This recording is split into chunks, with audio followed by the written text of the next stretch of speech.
Welcome to r/malicious compliance, where we share stories of people conforming to the letter, but not the spirit of a request. And today we have 3 great stories, so subscribe, hit the like button, and let's begin. The first story. Group of Walmart stockmen were scheduled to work until 11 p.m., but were being scheduled until midnight without explanation. In response, one of the stockmen changed their availability to only work until 11 p.m. The second story. Manager refused to help short-staffed cooks during their shift, leading to them quitting mid-shift.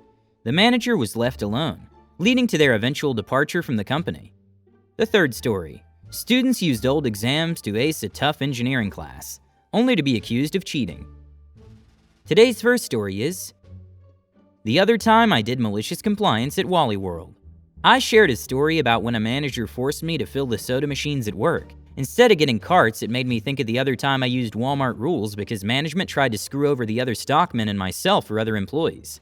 Our Walmart was open for 24 hours. The stockmen were scheduled different times from 7 a.m. to 11 p.m. to gather carts and do the other jobs that we were supposed to do. After 11, it fell to third shift to take over those duties. Walmart management always wanted the associates. That's what Walmart wanted its employees called this. To work open shifts 12 a.m. to 12 a.m., saying if you have closed shifts, they could get you less shifts because you only want to work certain hours. So my fellow stockmen and I all had these open shifts. One year around Christmas time, we all noticed we were being scheduled to midnight instead of 11 p.m., which was when our shift's supposed to end. When we asked management about it, they told us that it's only due to how busy it is for the holiday, and once Christmas was over, we got back to 11 p.m. Well, after Christmas came and went, we were all still being scheduled to midnight. Then one day I was working, I was asking around why we were still being scheduled to midnight here. Someone let it slip to me that the third shift didn't want to get carts after we left, so they complained to management that they wanted us to stay to midnight because they didn't want to do it anymore. Now I know what you were thinking, that we're not doing our job and leave at 11 with everything being a disaster. No, that's not the case. We always had the place caught up by 11. It's just all a second shift ends at 11 p.m., so all of them then getting carts and doing some shopping after work with customers that are also there. So by 11:30, the carts would be out in the parking lot again. So third shift have to send people out to bring them up. Now when the stockmen closed, there would be one of us getting things caught up and we were supposed to be on our own. They would have 6 to 7 guys go out and get the carts. With that many people doing it was a quick job. Well, I decided if they were going to go behind our backs and make us work different because another group just didn't want to do a part of their job anymore, behind our backs, well, I'd do something about it behind theirs. Now here's the fun part. I used Walmart's own policies to get my old shift back. If you did have to change your shifts, Walmart could not ask you why you needed the different shift, and could not schedule you to work past the time you said you could work. If they did, you could fight it and they have to work with you to make it right. So all I did was change my availability from 12 a.m. to 12 a.m. to 12 a.m. to 11 p.m. That 1 hour basically changed me back to my old shift. Since it was only 1 hour change, I was still open any shift they needed me, first, mid, or close. They just couldn't schedule me to midnight. Then all the other stockmen saw that I was only working to 11 p.m. again, and they all asked what I did to do that. I told them that I just changed my availability to 11 p.m. Next thing you know, they all did the same thing, and anytime a new person started with us, we told them to change their availability, so they don't try to do that to them. Best part, months later, I'm leaving Walmart. One of the third shift people asked me why the stockmen were not staying to midnight anymore, and I just smugly told him that we all changed our availability to 11 p.m. You should have seen the look on his face when I told him. It was indeed glorious. Edit. It was very similar for the other stockmen I worked with and myself. For the most part, I had a good group I worked with. We would be very quick at getting the carts caught up. Management tried to tell us to go inside and help other areas when we were caught up, and we basically wouldn't. When I worked there, we were the lowest paid people in the store. None of us saw it as fair that we should go in and help out employees who were getting paid more money than us to help do their jobs. We were pay grade 1. We ranked with people greater in maintenance. So no way we were helping people inside, who were getting up to $1 more an hour. I love a good story of malicious compliance, especially when it involves sticking it to management. Stockmen all changed their availability to get their old shift back, and the look on that third shift guy's face when he found out was probably priceless. I have to say though, I feel bad for those poor customers who had to deal with all the stockmen doing their shopping at the same time. Talk about a crowded store, but if it means sticking it to the man, I guess it's worth it. And I totally agree with the stockmen about not wanting to help out the other employees who were getting paid more money. If they want extra help, they can pay for it. Keep on trucking, Wally World stockmen. The next story is Manager cliches himself into oblivion. Context. I had posted a while back about my amazing time working at Denny's, and today I caught up with a buddy that used to work with me and remembered our last fun experience there, and decided to share. And heads up, current manager was just an overall D to all of staff, so considered this also payback. A well-liked employee was having a big birthday party since she was turning 21, and invited everyone to go out that weekend with her. I was told they had a fun time and it went on all night from Friday to well into Saturday. I didn't go because sadly I worked all weekends and couldn't ditch work. The result was a good amount of the staff wasted, hungover, and just tired. Needless to say, that Saturday night and Sunday morning, a lot of the employees called in sick or simply didn't show up. I had a 2 p.m. to 10 p.m. shift Saturday night, and a 10 a.m. to 6 p.m. shift Sunday. At the end of the Saturday shift, which was absolute chaos, most of the kitchen was a complete mess, and a lot of the produce was missing or needed to be portioned. Come Sunday morning, and Buddy and I find the kitchen just how we left it.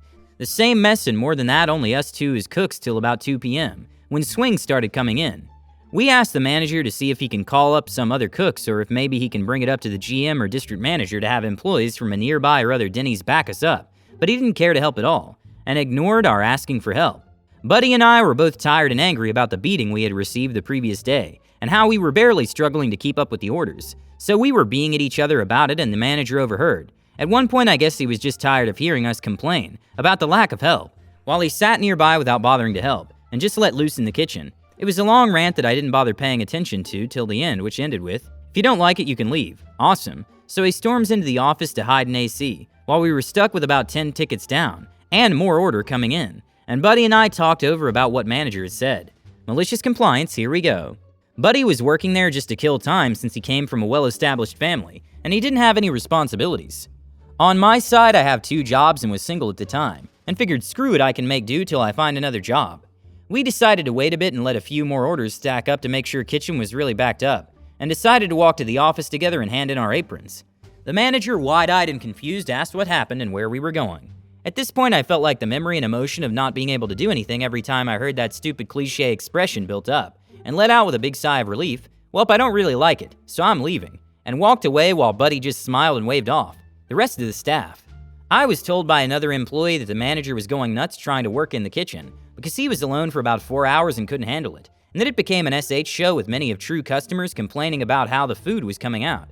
Overall, not sure the details of what had happened, since I was no longer working there, but within a week that manager was no longer working there, and God did it feel good. If you don't like it, you can leave. Classic line from the management playbook. Too bad for him that the 2 cooks actually took him up on his offer. I can just imagine the chaos that ensued in the kitchen, with the lone manager frantically trying to cook up a storm for the customers. Talk about karma. And in the end, justice was served and the manager got his just desserts.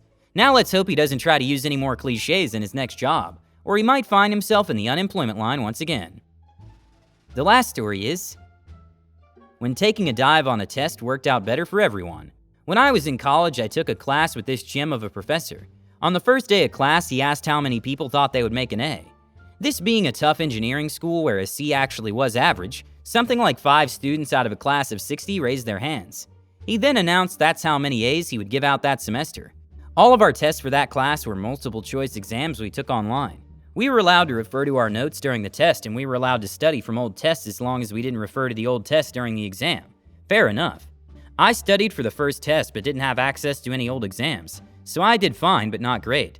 By the time the second exam rolled around, I had made a friend who was in a fraternity that had multiple copies of old exams from this professor. We and a couple of others took advantage of the rule allowing us to study from old tests. We quickly discovered that on these 50-question tests, the professor had a repertoire of about 75 questions he pulled from. On the first copy of the test we studied from, we took the time to work through the answers to make sure we understood. By the time we got the 4th copy, we could answer before we even finished reading the question. Exam time rolls around, and just as with previous years, he pulled from the same pile of questions. I think it took me 12 minutes to answer everything correctly. In hindsight, I probably should have let the clock run for a bit. We had an hour, but I went ahead and submitted it because I had other things to do. I checked in with the others I studied with the next day, and all of them had gotten 90% plus. Sweet. Definitely using that plan for test 3 in the final. The next day, we all received an email from the professor letting us know we were being reported to the dean for an honor code violation. He claimed he had never had anyone make better than an 80 on one of his tests before, so the fact we all made 90% plus was clear proof in his mind that we cheated.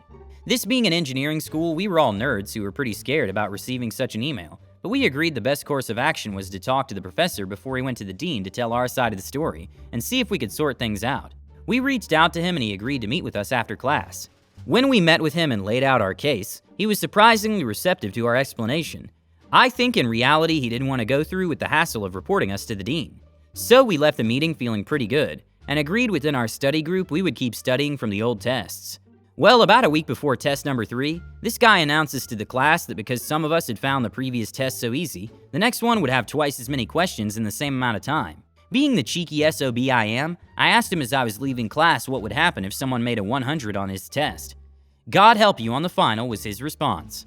So we used the same approach in studying for the test, and found the same pattern of a limited set of questions. Of course, in addition to the extra questions, he had promised all the questions on this test would be new. So while we again got to the point we had the questions and answers memorized, we tried to make sure we understood the concepts as much as possible to deal with what we expected to be his wrath. Test day comes around and lo and behold, 87 of the questions are pulled directly from old tests. 10 are from a guest lecture where he basically pulled the question and answer directly from the slides. And 3 were filler questions like 1 + 1 equals, and the earth revolves around the sun, true or false. I knew I had everything right. I also knew I didn't want to screw myself and everyone else for the final. I purposely answered the filler questions incorrectly, so if he looked at the results he would know what I had done. I got my 97. I never heard from the professor about that third test, but I like to think of him rage scrolling through the results.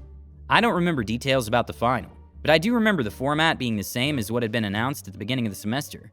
My study group also worked together on a group project, which we also made A's on, so if he really only gave out 5 A's that semester, we received them all.